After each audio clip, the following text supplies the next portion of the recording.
जय जगन्नाथ। जुनूनगर स्थित शीतला माँ पड़िया आज उद्यान कृषि विभाग तरफ आमर राजनगर ब्लॉक स्तरीय गोटे तालीम शिविर खोल आज जीवा से देखा कौन हो माँ मंदिर ये तालीम चलती एसएचजी ग्रुप माँ मान आमंत्रित कर सार मैंने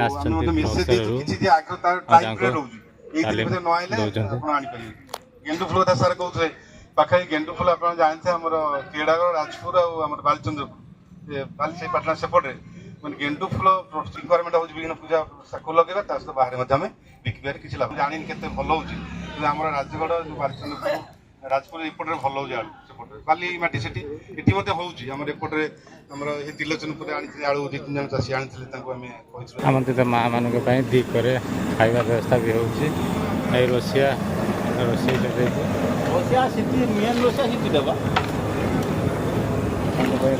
देखते रोसे प्रस्तुत है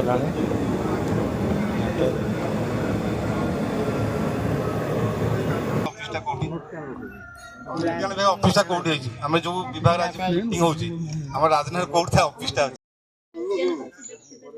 जुनुस नगर एरिया समस्त चाषी माँ माने भाई माने समस्त को नमस्कार कर पुनर्बार मो लोकाभिमुखी योजना चली स्वागत करिया कौशल माध्यम मत कौशल माध्यम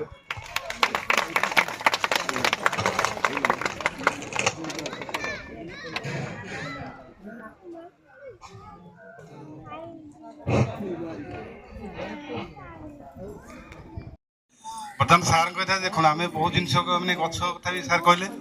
मैंने आभेलेबल अच्छी कि माँ मैंने बहुत माँ मैंने आसिक बस उपस्थित भाई और भौणी एवं आम सांगसाथी एवं आम सान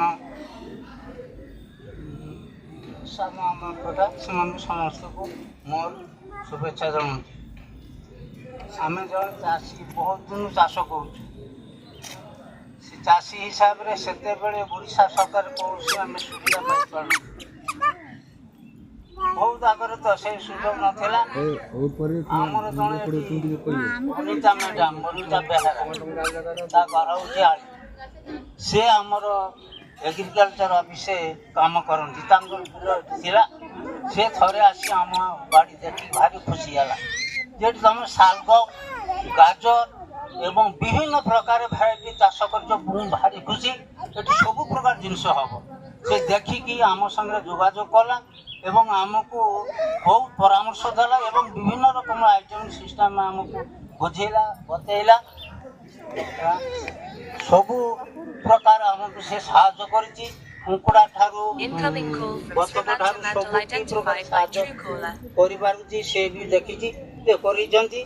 एवं मु जेतेबेले 17 मसीह गोटे अवार्ड पाइली से बनिता मैडम आसला आसिक देखला जे पियाज गछ जे आम लगेचु चारा फुटा देकी ता भीतर आम चारा लगेचु सेटा देखिए खुशी है ये लगेबार कारण कौन से बुझिला आम पाखे मुझे बुझेली जे ये चाराटा पियाज चारा रसटा रखिब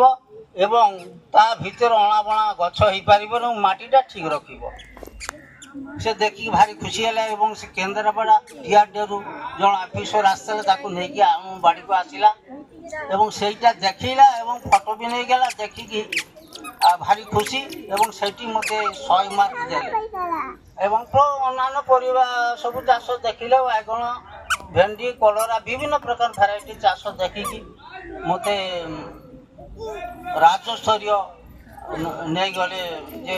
अवार्ड दिया तुम चल एवं से गोटे बोलर पठाइला स्वतंत्र आम जिते जन जीवा से आमर ये से जीव एवं तार खड़ा फड़ा किसी नहीं एवं आमको नहीं गला नहीं सेठी भी पुरस्कार व्यवस्था कले मत 10,000 टंका गोटे साल गामछा बैग आउ गोटे मानपत्र देला एवं गोटे सीट कांच भर गोटे सीट देला मुझे 17 मसीहा पाई ଭାରି ଖୁସି ହେଇଥିଲି। ତାପରେ ପରେ ଆମ ପୁଅକୁ ସେସବୁ ବିଷୟରେ ମୁଁ ସାହାଯ୍ୟ କରିଛି ଏବଂ ଇଏ କରିଛି। ତାପରେ ପରେ ଅଫିସର ହର୍ଟିକଲଚର ଅଫିସରେ ଯାଇକି ଯୋଗାଯୋଗ କରି ବିଭିନ୍ନ ଭେରାଇଟିର ସେ ଜିନିଷପତ୍ର ଆଣିକି ଲଗାଉଛନ୍ତି ଏବଂ ବହୁତ ଚାଷୀକି ବି ସାହାଯ୍ୟ କରୁଛନ୍ତି ଏବଂ ବହୁତ ଚାଷୀକି ବି ଆଣିକି ଚାରା ଫାରା ଦେଉଛି ଏବଂ ତାକୁ ବି ନେଇକି ଯାଉଛି। ବହୁତ ଅଫିସରୁ ଆମକୁ ସାହାଯ୍ୟ ମିଳୁଛି ଏବଂ ସମସ୍ତଙ୍କ ପାଇଁ ବି ଆପଣମାନେ ସେଇ ସାହାଯ୍ୟ ପାଇଁ ବି ଯୋଗାଯୋଗ କଲେ ଯେ ବାବୁ କହିଗଲେ ସମସ୍ତେ ସେଇ ଯୋଗାଯୋଗ କରନ୍ତୁ ଏବଂ ତାର ସାହାଯ୍ୟ ଆପଣ ପାଇବେ। ହଉ, ଏତିକି କହି ମୁଁ ବକ୍ତବ୍ୟ ରଖୁଛି। ଧନ୍ୟବାଦ ସାର୍। ମୁଁ ଆଉ କିଛି ସ୍କିମ୍ ବିଷୟରେ ମୁଁ କହିବି ଆମର ହର୍ଟିକଲଚର ତରଫରୁ। ନ କରିବେ ସେ ଭିତରେ ସେ ଚାଷ ହେଇପାରିବ। ଆଉ ଗୋଟେ ହେଉଛି ମହୁ ଚାଷ। ଆପଣମାନଙ୍କ ଜାଣିଥିବେ ମହୁ ଚାଷ ବି ଆମ ସ୍କିମ୍ରେ ରହୁଛି। ହର୍ଟିକଲଚର ତରଫରୁ ମହୁ ବାକ୍ସ ଦିଆହେଉଛି। ଆପଣମାନେ ମହୁ ବାକ୍ସ ମଧ୍ୟ ନେଇକି ମହୁ ଚାଷ କରିପାରିବେ। ଆଜ୍ଞା, ନାଇଁ ସେଇଟା ଦିଆହେଉଛି, କେନ୍ଦ୍ରାପଡ଼ା ଦିଆହେଉଛି। ଅଛି ଆମର ଟ୍ରାକ୍ଟର, ପାୱାର ଟିଲର ମଧ୍ୟ, ପାୱାର ୱିଡର ମଧ୍ୟ ଅଛି। ଏସବୁ ଯନ୍ତ୍ରାଂଶ ଦିଆଯାଉଛି। ପାୱାର ୱିଡର ଯେଉଁଗୁଡ଼ା ଆପଣ ଅନାବନା ଘାସକୁ ସବୁ ଏପଟ ସେପଟ କରିପାରିବେ, ହଳ ତାକୁ ବଡ଼ ବାଡ଼ି ସାହାଯ୍ୟରେ ତାକୁ ଭଲ ଭାବରେ ଗୋଳେଇକିନା ଗୋଟେ ସୂତା କପଡ଼ା ଅଦାଳିଆ ବେଳେ ମାନେ ଦ୍ୱିତୀୟ ହଳ ପରେ ଅଳ୍ପ ଅଳ୍ପ ପାଣି ଥିବ,